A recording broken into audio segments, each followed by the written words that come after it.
আজকের ভিডিওটি না দেখলে তোমরা প্রত্যেকেই মিস করবে, কারণ আজকের এই ভিডিওতে মাধ্যমিকের বাংলা বিষয়ের সমস্ত গল্পাংশ থেকে গুরুত্বপূর্ণ বাছাই করা 15 থেকে 20টি করে প্রশ্ন আজ আমি তোমাদের সম্মুখে উপস্থাপন করব।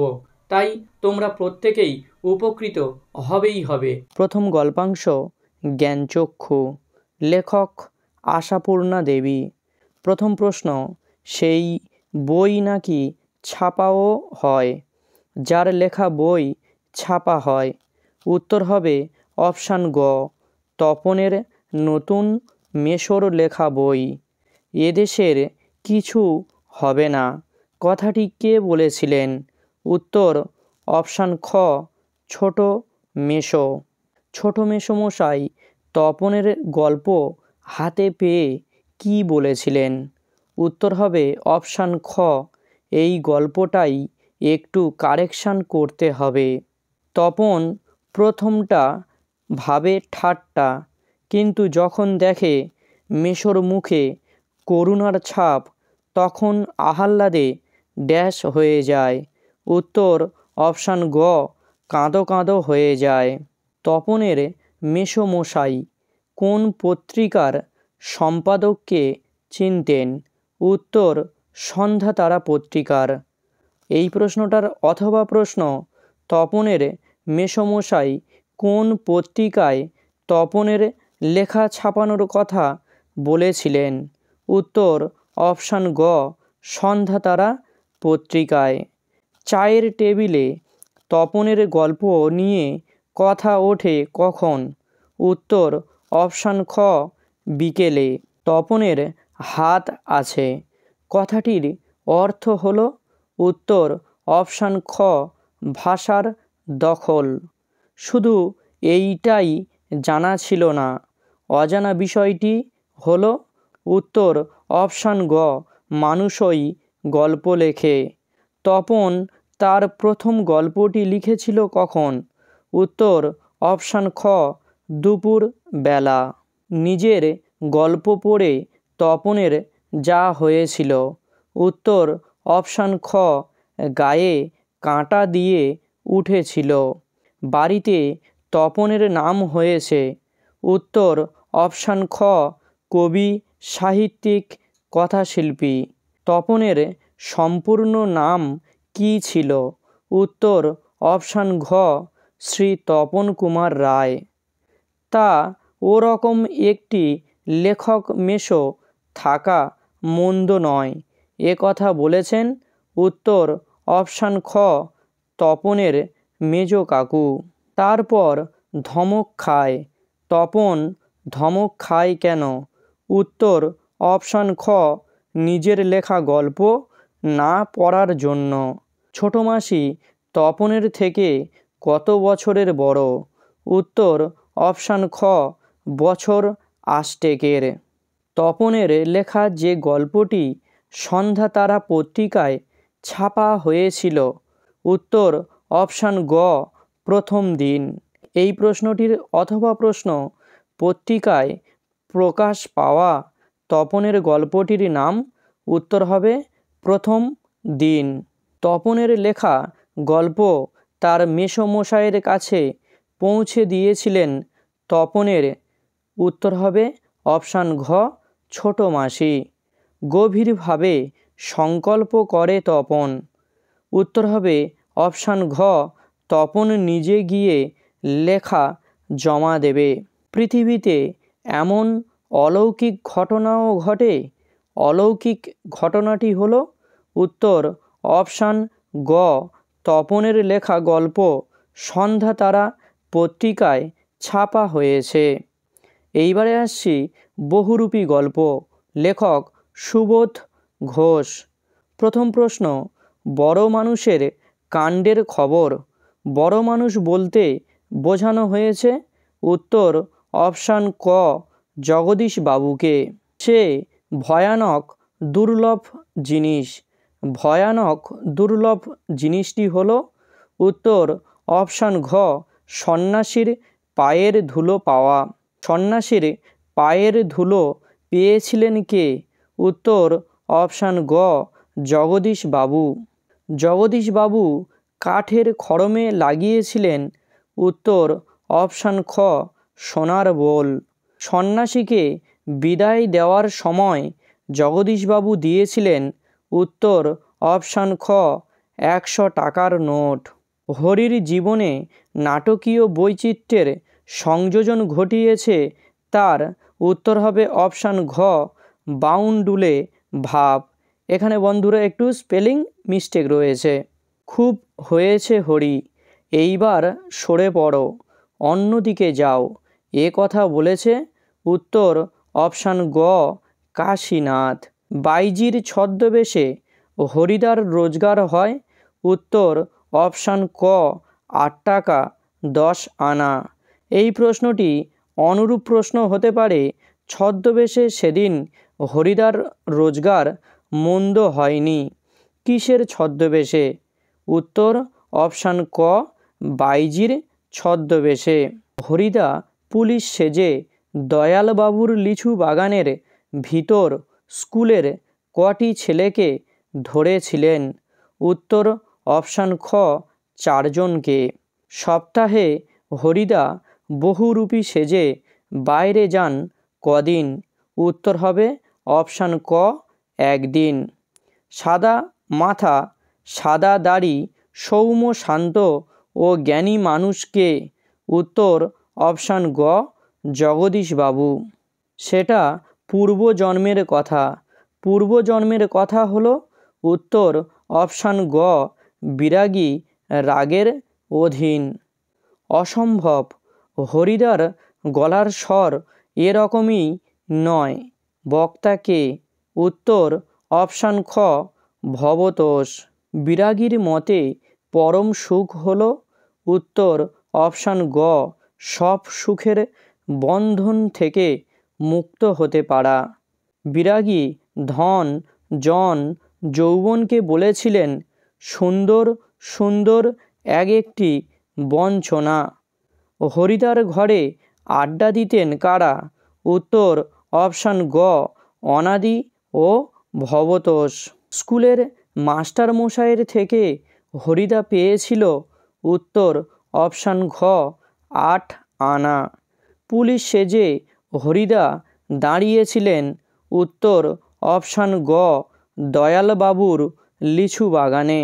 বাসের যাত্রীরা কেউ হাসে, কেউ বা বেশ বিরক্ত হয়, কেউ আবার বেশ বিস্মিত। বাসযাত্রীদের এমন প্রতিক্রিয়ার কারণ কি? উত্তর অপশান খ বহুরূপী হরিদার পাগলের সাজটা হয়েছে চমৎকার। জগদীশবাবু বিরাগীকে প্রণামী দিতে চেয়েছিলেন কত টাকা?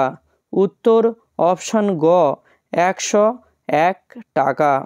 এইবারে আমরা শরৎচন্দ্র চট্টোপাধ্যায়ের পথের দাবি গল্পটি থেকে প্রশ্নগুলো দেখে নেব। প্রথম প্রশ্ন, পথের দাবি কাহিনীটি যে উপন্যাসের অংশবিশেষ তা হলো? উত্তর অপশান খ পথের দাবি। হলঘরে মোট ঘাট নিয়ে বসেছিল ড্যাশ বাঙালি? উত্তর জন 6 বাঙালি। পলিটিক্যাল সাসপেক্টের নাম কি ছিল? উত্তর সব্যসাচী মল্লিক। অনুরূপ প্রশ্ন, পুলিশ কাকে খুঁজছিল? উত্তর অপশান গ সব্যসাচী মল্লিককে। গিরিশ মহাপাত্রের বয়স কত? উত্তর অপশান খ 30-32-এর অধিক নয়। সব্যসাচী মল্লিকের চোখের দৃষ্টিতে কি প্রবেশ করতে সাহস করে না? উত্তর অপশান খ মৃত্যু। সহাস্যে কহিলেন, বাবুটির স্বাস্থ্য গেছে, কিন্তু শখ 16 আনাই বজায় আছে, তা স্বীকার করতে হবে। উত্তর হবে অপশান ঘ নিমাইবাবু। যাকে খুঁজছেন সে যে এ নয় তার আমি জামিন হতে পারি। বক্তা হলেন? উত্তর হবে অপশান খ অপূর্ব। সব্যসাচীর ছদ্মনাম কী ছিল? উত্তর অপশান গ গিরিশ মহাপাত্র। গিরিশ মহাপাত্রের ট্যাঁকে পাওয়া গিয়েছিল কি? উত্তর অপশান ঘ, একটি টাকা ও গন্ডা 6 পয়সা। তবে এ বস্তুটি পকেটে কেন? বস্তুটি হলো উত্তর অপশান গ, গাঁজার কলিকা। বুড়ো মানুষের কথাটা শোনো। বুড়ো মানুষটি হলেন উত্তর অপশান গ, নিমাইবাবু। দয়ার সাগর, পরকে সেজে দি, নিজে খাইনে। বক্তা হলেন উত্তর অপশান ক, জগদীশবাবু। অপূর্ব রাজি হইয়াছিল। অপূর্ব রাজি হয়েছিল যার অনুরোধে? উত্তর হবে অপশান ঘ, রামদাসের স্ত্রীর অনুরোধে। কিন্তু বুনো হাঁস ধরাই যে এদের কাজ। বক্তা হলেন উত্তর অপশান খ, রামদাস। অপূর্বর পিতার বন্ধু হলেন উত্তর অপশান গ, নিমাইবাবু। এমনই তাদের অভ্যাস হয়ে গেছে। কাদের অভ্যাস হয়ে গেছে? উত্তর অপশান ক, ভারতীয়দের। গিরিশ মহাপাত্রের সাথে অপূর্বর পুনরায় কোথায় দেখা হয়েছিল? উত্তর অপশান গ, রেল স্টেশনে। আপাতত ভামু যাচ্ছি। বক্তা হলো উত্তর অপশান গ, অপূর্ব। তুমি তো ইউরোপিয়ান নও, কে অপূর্বকে কথাটি বলেছিলেন? উত্তর অপশান খ, বর্মার সাব ইন্সপেক্টর। রাত্রের মেল ট্রেনটার প্রতি একটু দৃষ্টি রেখো। সে যে বর্মায় এসেছে এ খবর সত্য। বক্তা কে? উত্তর অপশান খ, নিমাইবাবু। আমি বাবু ভারী ধর্মভীরু মানুষ, কথাটি বলেছে উত্তর অপশান ক, গিরিশ মহাপাত্র। তো এইবারে আমরা পান্নালাল প্যাটেলের অদলবদল গল্প থেকে প্রশ্নগুলো দেখে নেব। অদলবদল এই যুগ্ম শব্দের সমার্থক শব্দ হতে পারে? উত্তর অপশান ক, পাল্টা পাল্টি। পান্নালাল প্যাটেল কোন ভাষার প্রসিদ্ধ লেখক? উত্তর অপশান ঘ, গুজরাটি ভাষার। অমৃত ও ঈশাপ এই দুজনের বাবাই পেশায় কী ছিল? উত্তর অপশান গ, চাষি। ঈশাপ ও অমৃতের সবটাতেই মিল, তফাৎ শুধু এই যে ঈশাপের কে নেই? উত্তর অপশান ঘ, মা নেই। অমৃত ও ঈশাপের বাড়ির সদস্য সংখ্যা কত? উত্তর অপশান খ, 6 জন ও 2 জন। হোলির দিন ছেলেরা অমৃত আর ঈশাপকে একরকম পোশাকে দেখে কি করতে বলেছিল? উত্তর অপশান গ, কুস্তি লড়তে। অমৃত সত্যি তার বাবা মাকে খুব জ্বালিয়েছিল কেন? উত্তর অপশান খ, নতুন জামা কেনার জন্য। অমৃত নতুন জামার জন্য কোথায় লুকিয়েছিল? উত্তর অপশান ঘ, ঈশাপের বাবার গোয়াল ঘরে। অমৃতের সঙ্গে কুস্তি লড়তে চেয়েছিল কে? উত্তর অপশান খ, কালিয়া। গ্রামপ্রধান ঈশাপের কী নাম দিলেন? উত্তর বদল। আর যদি বলতো অমৃতের কী নাম দিয়েছিল তাহলে হতো অদল। আমাকে বাঁচানোর জন্য তো আমার মা আছে, কথাটির বক্তা কে? উত্তর হবে অপশান ক, অমৃত। অমৃত এবং ঈশাপের জামা বদলানোর বিষয়টি ঘটেছিল কোন দিন? উত্তর অপশান ঘ, হোলির দিন। অমৃতের বয়স কত? উত্তর অপশান ক, 10 বছর। অমৃতের মায়ের নাম কী ছিল? উত্তর অপশান ঘ, বাহালি। ঈশাপের বাবার নাম কি? উত্তর অপশান ঘ, হাসান। এইবারে আমরা মানিক বন্দ্যোপাধ্যায়ের নদীর বিদ্রোহ গল্প থেকে গুরুত্বপূর্ণ প্রশ্নগুলো দেখে নেব। নদীর বিদ্রোহ গল্পটি কোন মূল গ্রন্থ থেকে সংকলিত? উত্তর অপশান ঘ, সরীসৃপ। নদীর বিদ্রোহ গল্পে প্যাসেঞ্জার ট্রেনটি কোন সময়ের? উত্তর 4টে 45-এর ট্রেন। নদের চাঁদ নদীকে দেখেনি কতদিন? উত্তর হবে অপশান খ 5 দিন।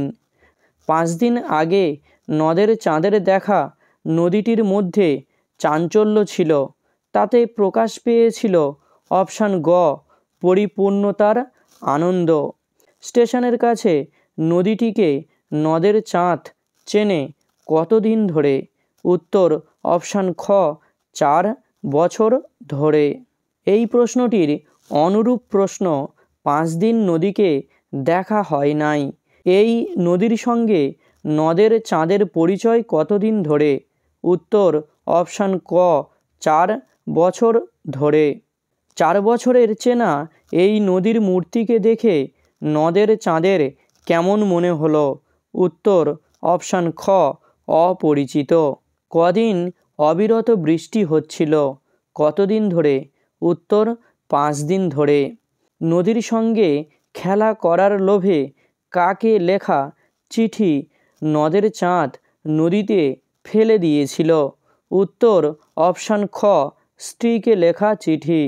নদের চাঁদ ছোট স্টেশনে স্টেশন মাস্টারি করছেন কতদিন ধরে? উত্তর অপশান গ 4 বছর ধরে। নদীর বিদ্রোহের কারণ কি? উত্তর অপশান খ নদীতে বাঁধ দেওয়া। পারিলেও মানুষ কি তাকে রেহাই দিবে? এখানে যার কথা বলা হয়েছে সে হলো উত্তর অপশান গ নদী। নদের চাঁদকে পিষিয়া দিয়া চলিয়া গেল কত নম্বর ট্রেন? উত্তর অপশান ক 7 নম্বর ডাউন প্যাসেঞ্জার ট্রেন। বড় ভয় করিতে লাগিল নদের চাঁদের, ভয়ের কারণ কি? উত্তর অপশান ঘ নদীর স্ফীতি। নদের চাঁদের বয়স কত? উত্তর অপশান খ 30 বছর।